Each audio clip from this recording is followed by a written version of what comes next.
Let's assume that we'll never know in our lifetimes whether miracles are real, whether the tarot is real, or whether soulmates are real, or whether the I Ching is real. And you can call those all miracles, really. Even the idea of soulmates is a miraculous idea. Supernatural, anything you want to, any kind of word you want to put on it, anything beyond the punitive or neutral universe that we're seeing, that we often believe is the case. So outside of whether that's true and any of those things are true or not, what is the fallout of believing it's true or believing it's not true? Believing it's not true, Ken Wilber called it flat worlds, other people called it hell. The idea that there's nothing special going on here. It's all random or it's kind of negative, and you can't be guided by tarot or I Ching. You're not going to be seeing miracles or spoken to by the Lord or an angel or an alien, and there's no soulmate.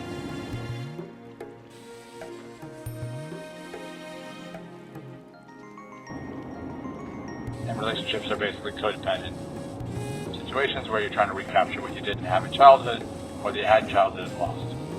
It's a very negative view, and it doesn't give one much reason to live. And the only thing that might lift them out of that is a young desire for money and power, or distraction through entertainment of some kind. It's pretty bleak. It could be true, but it's pretty bleak. So is it particularly useful to believe that? No. Now, miracles, soulmates, divination, supernatural, that has potential use. It could go negative if you use it to justify negative behavior, or go and deny things that are in your shadow, ignore problems that you shouldn't be addressing with faults or defects of character. But if used in the correct way, then it could be useful.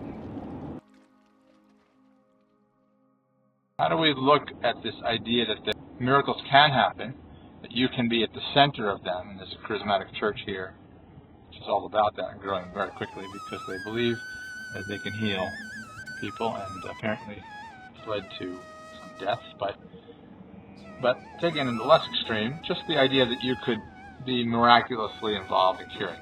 Now you might say that without any equivocation, you'd like to be responsible or witness to miracles. You'd like to heal people. You'd like to use a simple, easy, mystical, undiscovered approach, or hardly used approach, to create healing and be applauded as the rescuer, as the hero, as the salvation. That's the Jungian model of the hero experiencing trials and then returning with the gifts. But in Jung's model, in the model we're using, there's the bardo after that. And so the bardo is where everything falls apart. That's the dissolution. Everything that you built collapses. And if you want to align with Taoism, that's kind of where we're heading, that level of surrender. And so a miracle can bring attachment. The other challenge with a miracle is that it can bring you ego inflation, and it also can call into question what you believed as to how the universe works. Now, you might say, well, the universe isn't working so well, people are suffering, so what's the problem with that? Well, I believe that for many of us, and if not all of us, even if we don't like how things are, if they're predictable, it feels safe. We know the rules. And so when suddenly a miracle occurs, whether that miracle is actual or misperceived as miraculous when it's actually just chance or luck or something, or simply a discovery, random, or based on the models of others, those things do happen.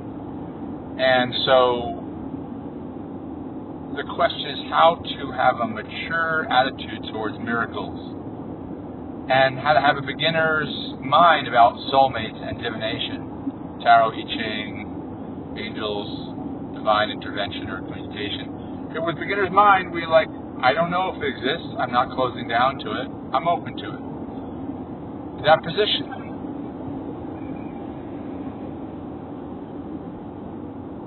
is challenged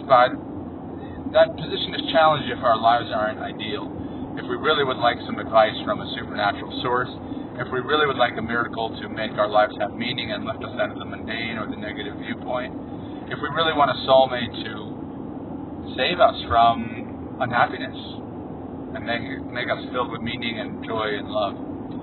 And so it's very hard to be neutral about those things, either because we crave them be rescuing us, or we fear what happens if those things actually could be true, and also attachment to them being true, or when they manifest and are believed as true or seen as true, ego inflation.